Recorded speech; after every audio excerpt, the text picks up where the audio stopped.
हिंदी मूलभूत व्याकरण में हम आज क्रिया का जो शेष भाग रह गया था उसे प्रस्तुत कर रहे हैं। आप लोग देखिए आगे हम देखते हैं क्रिया के शेष भाग को।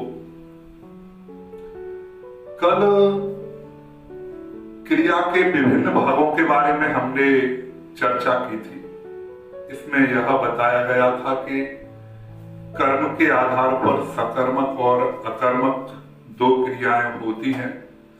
साथ ही क्रिया के जो विभिन्न रूप थे, चाहे वो पूर्वकालिक क्रिया हो, नाम बोधक क्रिया हो, संयुक्त क्रिया हो, इन सब की चर्चा की गई है। क्रिया में एक बहुत ही महत्वपूर्ण बिंदु है। क्रिया का एक और भाग है जिसे हम प्रेरणार्थक क्रिया के नाम से जानते हैं। आइए समझें कि ये प्रेरणार्थक क्रिया आखिर होती क्या है। परिभाषा में बताया जा रहा है कि जिन क्रियाओं से यह बोध होता हो कि कर्ता स्वयं कार्य न कर किसी दूसरे को कार्य करने के लिए प्रेरित करता है, वे प्रेरणार्थक क्रिया कहलाती है। परिभाषा से स्पष्ट है कि प्रेरणार्थक क्रियाओं में कर्ता स्वयं कार्य नहीं करता, बल्कि किसी दूसरे से कार्य को करवा के संपन्न करता है। उदाहरण के द्वारा ये बात नीचे स्पष्ट भी कर दी है। जैसे माली नौकर से फूल तोड़वाता है। यहाँ मूल कर्ता तो माली है, लेकिन वह कार्य नहीं करता। इस वाक्य में माली प्रेरणा देने वाला करता है, मूल करता है, नौकर को प्रेरित किया गया है। अतः तोड़वाना जो क्रिया होगी वह प्रेरणार्थक क्रिया होगी। प्रेरणार्थक क्रिया के दो रूप मिलते हैं, प्रथम प्रेरणार्थक क्रिया और द्वितीय प्रेरणार्थक क्रिया। ये प्रथम प्रेरणार्थक क्रिया क्या है और द्वितीय प्रेरणार्थक क्रिया क्या है, इस सारणी से आप भली भांति इसको समझ सकते हैं। सारणी में पहले दिया हुआ है मूल क्रिया। मूल क्रिया किसे कहती है? जब स्वयं करते हैं वह क्रिया मूल क्रिया होती है। प्रथम प्रेरणार्थक में स्वयं दूसरे को कराते हैं उसी क्रिया के माध्यम से, और द्वितीय प्रेरणार्थक में किसी और से करवाते हैं। एक उदाहरण के द्वारा ये बात पूरी तरह स्पष्ट हो जाएगी। जैसे मैं पढ़ता हूं, तो यहां पर पढ़ना क्रिया है, वो मूल क्रिया है। मैं बच्चों को पढ़ाता हूं, यहां पर ये क्रिया है, वो प्रथम प्रेरणार्थक क्रिया है। और मैं बच्चों से पाठ पढ़वाता हूं, यहां पर ये क्रिया होगी, वह द्वितीय प्रेरणार्थक क्रिया होगी। ठीक वैसे ही मैं पानी पीता हूं, तो ये स्वयं कर रहा हूं इस काम को, इसलिए मूल क्रिया है। मैं बच्चों को पानी पिलाता हूं, तो ये प्रथम प्रेरणार्थक क्रिया हुई। मैंने नौकर से कहकर बच्चों को पानी पिलवाया, तो ये क्रिया होगी, वह द्वितीय प्रेरणार्थक क्रिया होगी। अन्य उदाहरणों में भी बिल्कुल ऐसी ही स्थिति रहेगी। जैसे उठना, प्रथम प्रेरणार्थक में उठाना, फिर उठवाना। ऐसे ही चलना, चलाना, चलवाना, लिखना, लिखाना, लिखवाना, जगना, जगाना, जगवाना, उड़ना, उड़ाना, उड़वाना। ठीक वैसे ही देना, दिलाना, दिलवाना। नोट में एक बड़ी विशेष महत्वपूर्ण बात बताई गई है। कभी कभी बहुविकल्पीय प्रश्न भी इस आधार पर बन जाता है। ये हमेशा याद रखना है कि जो हमारी प्रेरणार्थक क्रियाएं हैं वो अकर्मक एवं सकर्मक दोनों क्रियाओं से बनती है। कहने का आशय यह है कि प्रेरणार्थक क्रिया अकर्मक भी हो सकती है और प्रेरणार्थक क्रिया सकर्मक भी हो सकती है। क्रियाओं के बारे में और क्रिया के जो विभिन्न भेद हैं उनके बारे में चर्चा यहाँ पर हो चुकी है, लेकिन हमने क्रिया को अच्छी तरह से पढ़ लिया है। तमाम क्रियाओं के भेदों की भी यहाँ चर्चा हो चुकी है। हम कहाँ तक पहुंचे हैं उस चर्चा में, क्रिया के भेदों से हमने क्या सीखा है, अभ्यास में हम इसका पता करते हैं। आप अभ्यास के कुछ ये महत्वपूर्ण ये प्रश्न दिए हुए हैं, इनको आप देखेंगे। सबसे पहला प्रश्न दिया है, बाबूजी बार बार चाय पीते हैं, इस वाक्य में क्रिया का रूप होगा। मैंने पहले बताया आपको कि अगर किसी प्रश्न में डायरेक्ट शब्द को पूछ लिया जाता है, शब्द से आसे क्रिया शब्द से, यानी कोई क्रिया का शब्द पूछ लिया जाता है, तो हम सकर्मक और अकर्मक का पता क्या वाली ट्रिक के माध्यम से कर सकते हैं। लेकिन यहाँ तो शब्द नहीं है, पूरा वाक्य हमारे पास है। बाबूजी बार बार चाय पीते हैं, यहाँ बाबूजी कर्ता के रूप में है, पीना क्रिया है, चाय कर्म है, और जो बार बार शब्द है वह विशेषता बताने का कार्य कर रहा है। तो कहने का आशय ये हुआ कि यहां पर जो क्रिया होगी वह सकर्मक क्रिया होगी, क्योंकि बाबूजी के द्वारा चाय पी जाती है। तो यहां जो क्रिया है वह सकर्मक क्रिया है।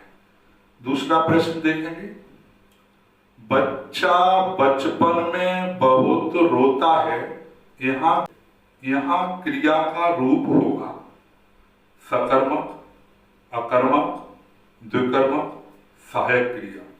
इस वाक्य को हम देखते हैं तो बच्चा तो इसमें संज्ञा है, रोना शब्द है वह क्रिया है, बचपन शब्द है वह भाववाचक संज्ञा है, लेकिन रोना क्रिया का कोई कर्म नहीं है, इसलिए इसका सही उत्तर होगा ब अकर्मक।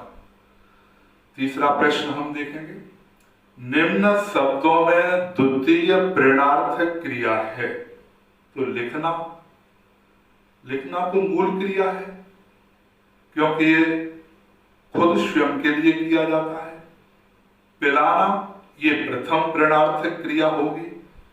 सठियाना ये क्रिया 60 संख्यावाची विशेषण से बनी है, इसलिए ये क्रिया नाम बोधक क्रिया होगी। लेकिन पढ़वाना ये द्वितीय प्रेरणार्थक क्रिया होगी, क्योंकि इसमें पढ़वाने का कार्य किसी दूसरे से कराया जा रहा है।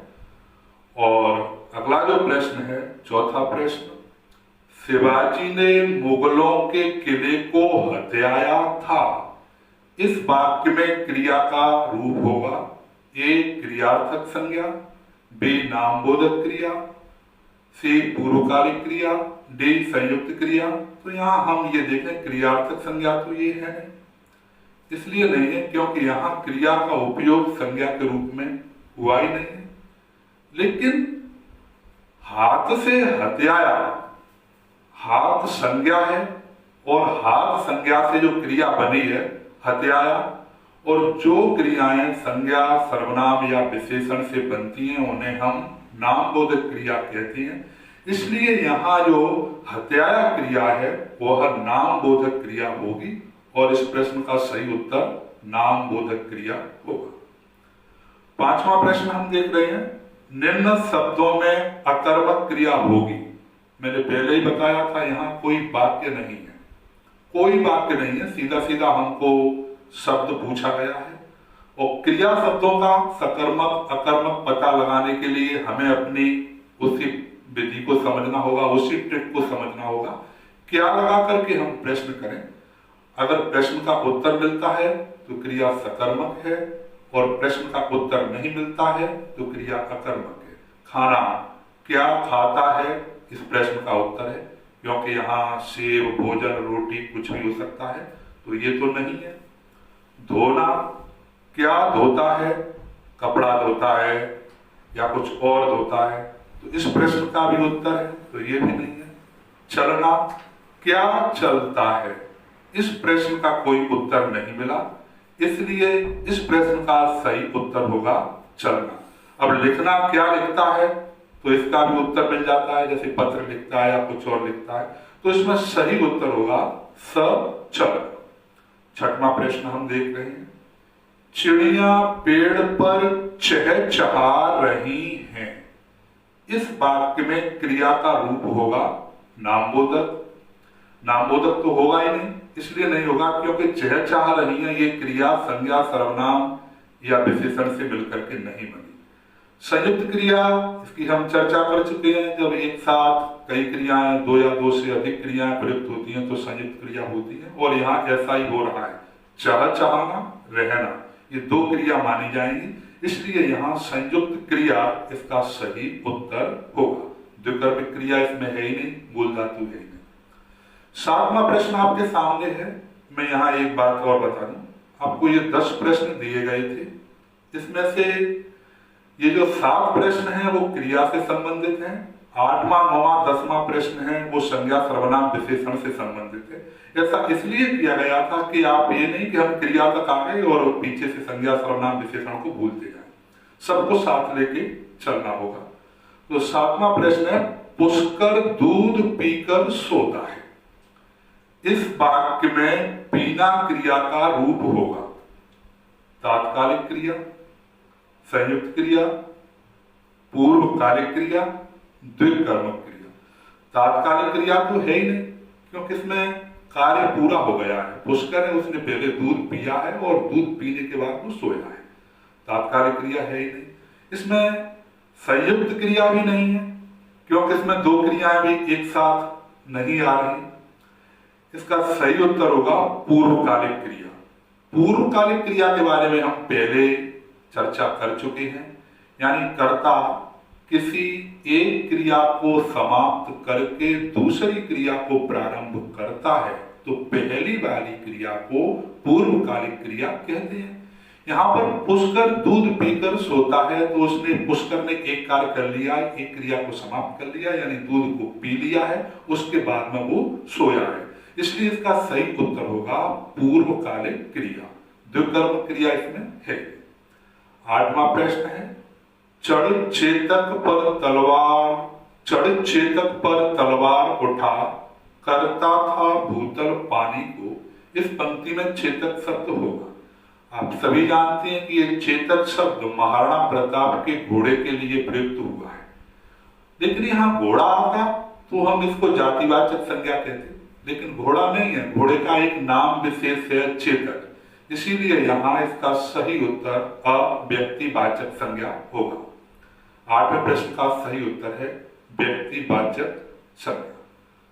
9वां प्रश्न हम देखेंगे, जो पढ़ेगा सो पास होगा, इस वाक्य में सर्वनाम है निश्चयवाचक। निश्चयवाचक तो नहीं है क्योंकि निश्चयवाचक में यह, वह, ये, वे, वो इस तरह के शब्द आते हैं और ऐसा कोई शब्द नहीं है तो ये निश्चयवाचक नहीं है। अनिश्चयवाचक भी नहीं है क्योंकि उसमें कोई, कुछ इस तरह के शब्द आते हैं तो ऐसा नहीं है।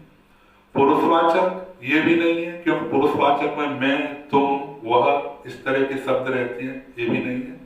इसका सही उत्तर है द संबंधवाचक, क्योंकि जो पढ़ेगा सो पास होगा, यानी पढ़ने वाले का संबंध पास होने से है, यहाँ संबंध बताने का कार्य किया गया है, इसलिए इसका सही उत्तर द संबंधवाचक होगा। और इसी कड़ी में ये अंतिम प्रश्न है, पहाड़ी धनुषाकार सड़क, पहाड़ी धनुषाकार सड़क का निर्माण किया जा रहा है।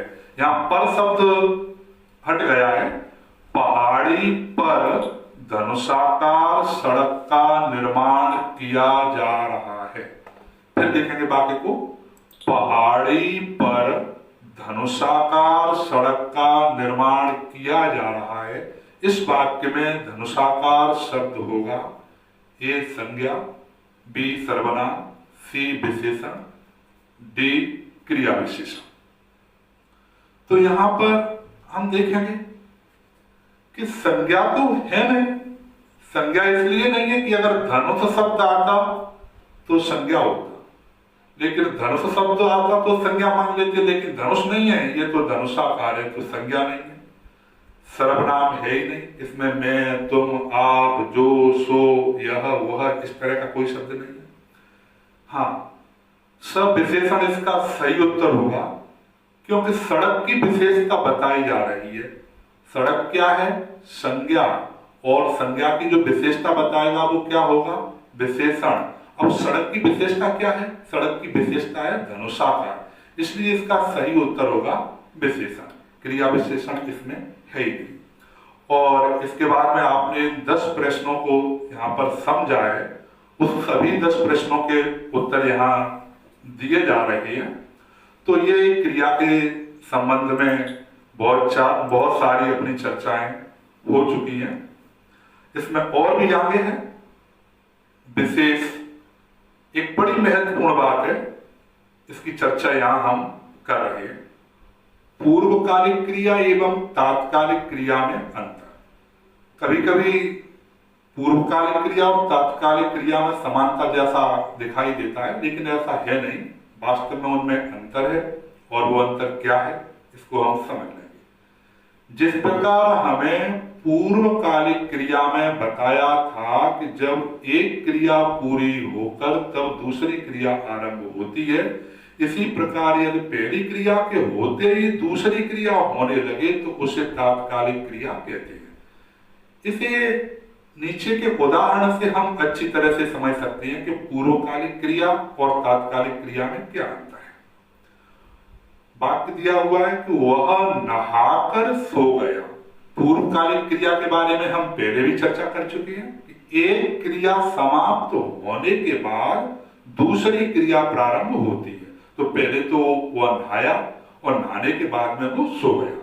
एक क्रिया समाप्त होने के बाद दूसरी क्रिया प्रारंभ हो गई, इसलिए वह नहाकर सो गया। इस वाक्य में नहाकर जो क्रिया है वह पूर्वकालिक क्रिया है। लेकिन तात्कालिक क्रिया में थोड़ी भिन्नता है। वह नहाते ही सो गया, यानी कार्य पूरा नहीं होगा, कार्य पूरा नहीं हो पाया, कार्य पूरा होते होते ही दूसरा कार्य हो गया, तो इस क्रिया को हम तात्कालिक क्रिया कहते हैं। क्रिया के बारे में ये जानकारी थी। एक पृथक से बिंदु है, बिल्कुल जैसे हम अव्यय के नाम से जानते हैं, और अव्यय की संख्या 4 होती है, जिनमें क्रिया विशेषण, संबंध बोधक, समुच्चय बोधक और विस्मयार्थ बोधक शामिल रहते हैं। जब हमने यहाँ प्रारंभ किया था तब शब्दों के 2 भेद किए थे। पहला जो भेद था वो विकारी शब्दों का था, और विकारी शब्दों के 4 रूप होते थे: संज्ञा, सर्वनाम, विशेषण, क्रिया। तो हम संज्ञा, सर्वनाम, विशेषण और क्रिया, इन चारों के बारे में चर्चा कर चुके हैं। लेकिन दूसरा जो भेद है वो अभिकारी शब्दों का होता है, और अभिकारी शब्दों को ही हम अव्यय कहते हैं। अव्यय के 4 रूप होते हैं: क्रिया विशेषण, संबंध बोधक, समुच्चय बोधक और विस्मयार्थ बोधक। इस तरह अगले वीडियो लेक्चर में हम अव्यय का प्रारंभ करेंगे। धन्यवाद।